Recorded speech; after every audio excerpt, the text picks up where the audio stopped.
This is an educational example based on my personal approach. Results vary widely, and nothing here guarantees profit or future performance.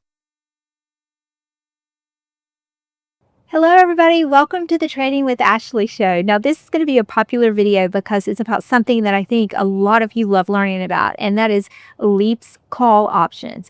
And there's that age-old question, when do I get out of my Leaps call option? So I'm going to take you through some very interesting dynamics that is going to show you how to get the most out of your Leaps and how to extend the life of them. And I have to give compliments to one of my community members. Cliff, who's one of my community members, actually did a back testing on this and he studied different ways to maximize the opportunities with Leaps. And he hosted a call with our community members and shared with them some of his findings. I have another member in the community, Coach Lori, and she does this as well. And we now are all starting to adjust our portfolios accordingly, and we are getting so much more out of our Leaps. And that's the beauty of having a community like we have. There's a comfortable nature in the community that allows people to speak up and share their ideas. We're very supportive of each other. There's no silly questions in our community, and it creates this wonderful environment where everyone's willing to share. And so I am bringing that to you today so that you're the benefactor of all of this wonderful think tank that happens in our community with options. But I love Leaps call options because they do allow me to get a leveraged play on a trade. Now, I do not put these on often. A stock has to be at the right point in its price life cycle for me to feel confident enough to go in with a Leaps. Because Leaps have something going on that's wonderful. It gives you a leveraged play against a stock moving up, but there's also the dynamic of time decay. And so when you purchase these, you expect the stock to move up rather quickly afterwards so that you can start enjoying the appreciation that comes. If it doesn't happen right away, it's not the end of the world because these are a year or further out. So you do have time for it to actually play in your favor. Now, I always like to put stop losses on my Leaps in case they're not working in my favor. There's a better use for that money. I can put it into something else that is ready to actually move and go up. But once you have a Leaps call option and it's actually profiting, you may have the question, when do I actually take profit? Well, it has a lot to do with the delta. So if you consider when you get into these, most of the ones that I get into, they are at around a 0.7 delta when I enter. And that's great because it's giving me that leverage dynamic. But over time, as the stock moves up, that delta starts maturing. And if the stock is moving higher, then the delta is increasing as well.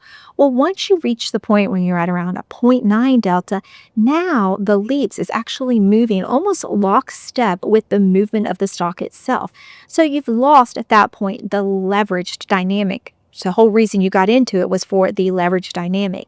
And also you might need to consider going ahead and taking profit. So what you might want to do is something that we have been doing within our community. We actually go and evaluate the actual Leaps, and if the movement of the delta is closer to around that 0.8, 0.85, even 0.9, we may trade it in for a different trade altogether. Usually we'll either stay with the same expiration date if that date is still a year out or more. We might look at something a little bit further out if the chain has been actually pushed out from that point. And then we'll buy a new one that is a lower delta, usually going back to that 0.7 delta, and we'll rinse and repeat. Now, when you do this, you're going to notice in the examples I show you that you are going to be able to lock in some profit on the trade that has matured. You're going to have more money than you need for the new trade. So that will allow you to either expand your exposure if that's what you want to do, or it'll allow you to just lock in that bit of profit and then you take what's remaining to actually get a new trade. And so I have a lot of examples to share with you. So you want to take notes, you want to watch this to the end. Let's jump into the computer so I can show you how to best manage your Leaps and take full advantage of continued upward momentum. For starters, I thought we would go into my account and let's look at some of my Leaps that may be ripe to roll based on the criteria I went over with you, because we want our money actually working harder for us. So there may be a time like now to lock in profit and then exchange the current Leaps we have for one that will work a little bit harder for us. So let's look at our current positions. I have Google, a couple of Leaps, and those are 136% in profit. I have 5 Intel Leaps. Those are 195% in profit. I have 2 Leaps on VRT. Those are 120% in profit. And then I have a Tesla call, 54% in profit. And I have a Hood call, a couple of them that are 66% in profit. If you look at the expiration dates on all of these Leaps, they don't expire for another 2 years. This is December of 2027. So surely I can look for other options that will allow my money to work a little bit harder for me. So now we're going to go look at each of these individually, and I'm going to show you the thought process I'm going to use to look for a replacement for the current position. Let's look at the original trade on Google. So here we are going out to 12/17/2027, and it's the $200 strike. You can see here it is now at 0.9 delta. So now it is moving almost lockstep with the price movement of Google. So I've really lost a lot of the opportunity of holding a Leaps longer term because it's moving so much like the stock now. Now, at the time that I made this purchase, it was around the 0.7 delta. So it's obviously matured, which is good, but now it's time to trade it in. So right now, they are paying $160 for each of these. So what I will do, I will sell the ones that I have, and then I need to find a replacement trade. Now, you can do this a couple of ways because 12/17 of 2027 is so far out. You can even stick with the same expiration date if you want to, and then you can start to look at something around a 0.7 delta. So I start looking right here on my deltas, and I really like anything that starts that process. You can look right one here, 1,000 open interest. This might be a really good one. And here's the beauty of it. Look, I can get 2 of these, almost 2 of these, for the price of the one that I had. And that's what makes these rolls so potentially lucrative. So you could go with something around a 320 strike at that 0.7 delta and let this mature, then you can trade it in. Or if you want to extend the life of your Leaps, let's look at maybe 6/16 of 2028. This is going out a little bit further. Still, I want to look at something around that 0.7 delta. Look right here at the 320. So I could go with this strike price, 320, and I would be paying $96.15 for each of these. But again, remember, I will be locking in profit on the original one. So this extends the life of the trade and it gives me that leveraged factor back. And that's the whole point of Leaps. Now, keep in mind, if Google pulls back, then obviously this would be even cheaper. So if you're really disciplined and you feel like we have a pullback that is coming, you might go ahead and consider the delayed roll, which would be cashing in your current Leaps, locking in it with Google's really high, and then waiting for a pullback. That pullback would be your entry for your new Leaps. And so if you were looking at something like this is 320, something that's $96 today, it may whittle down to closer to $85, $80, even $75 if we have a more dramatic pullback. But you have to be really disciplined to be able to do that and keep great notes if you're going to delay the roll. Next, let's look at INTC. This has been an incredible trade. You see right here is the one that I currently have. It's the $20 strike. And let's look at my deltas. My deltas are really high. At the time that I bought this, it was around 0.7, and now it's grown to 0.93. So again, this is trading more like the stock. It's moving more lockstep with the stock movement. So I want my leverage dynamic. Now I have a decision to make on this. So the current price targets on Intel actually get it up to closer to 60. So if you see that I have the $20 strike, this one might be perfect for me to exercise it. I just did a video on exercising some Leaps for a Palantir, and this one might end up being in that category. So what I might do with these, since I have 5 of them, I may hold on to a couple of them to exercise, and that way I'll be able to assume the shares at a dramatically different price than it will be trading at the time. These have already doubled in price from the time that I purchased them.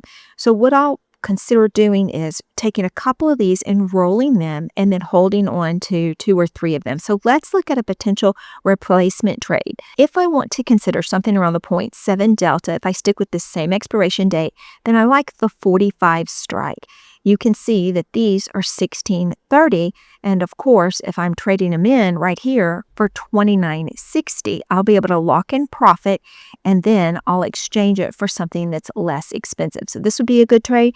If you want to go out a little bit further, you can look here on the option chain. It's not much further, but it's January of 2028. If you want to look at that 45 strike again, here's the 0.7 delta. And these are, around the same pricing. So you may decide just to give yourself that extra time and go with something in the 2028 range. Now we're going to take a look at VRT. At the time of purchase, I was looking around that 0.7 delta. This is January the 15th, 2027. So this is a little earlier than the others. But if you look at the strike price that I selected at the time, it's this 120. So see the 120 right here. Currently, it is 67.50 and the delta's 0.8. So not quite at 0.9, but this one might be perfect to trade in as well if I think there's continued growth. Let's look at a potential replacement trade. If we want to stick with this same expiration, then let's move down here to something right here around the 155 mark.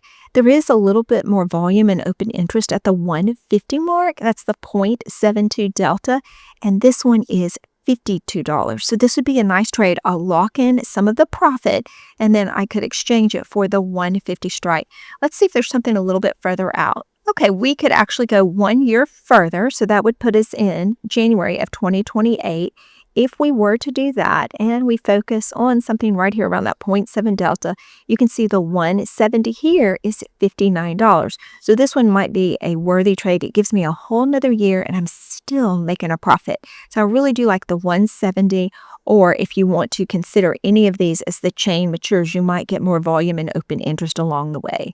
Next, I want to take a look at Tesla. Now, this one does expire in December of 2027. It's the $300 strike. And I believe there's a lot of upward momentum for Tesla as the years roll. If you look at the 300, my original trade, when I purchased it, it was around a 0.7. Now it's a 0.84. So this one might be ripe as well to look at a roll. 217 is the current pricing. If I wanted to go back down to something around the 0.7 delta, let's look right here. I like this 430 strike. The delta's 0.7. It's 153. So I'll get to keep quite a bit of the profit, and I could go with this strike, or I could go out a little bit further. Now, because I think Tesla's best days are ahead of it, I want to go out a little bit further to look at extending the life of this one. Let's go to December of 2028. Now, 217, remember, is the pricing on the current one I have. And look, I could trade up and still make good money on locking in some of the profit. Let's look at a potential replacement trade. I like this 450 right here. This is 179, so it's still less expensive than the one that I would be selling. And this extends the life of my trade for a full year. So I really like this setup. I think I will exchange it for the 450 strike expiring in December of 2028. Finally, let's look at Robinhood. This is another great trade. You see here the $60 strike is the one that I currently have. The delta is now close to 0.9. Currently, it's $69. So if I wanted to trade this one in, let's look at something around the 0.7 delta. I like the 115. It is only $42 at this point, so this one might be a really good one to exchange it for. Let's go a little bit further out and see what we can find. The chain has only expanded to January of 2028, so if I wanted to go with something on that particular date, the 115 still looks like a good exchange, and that one is costing $44.33. So either of these would be a reasonable option.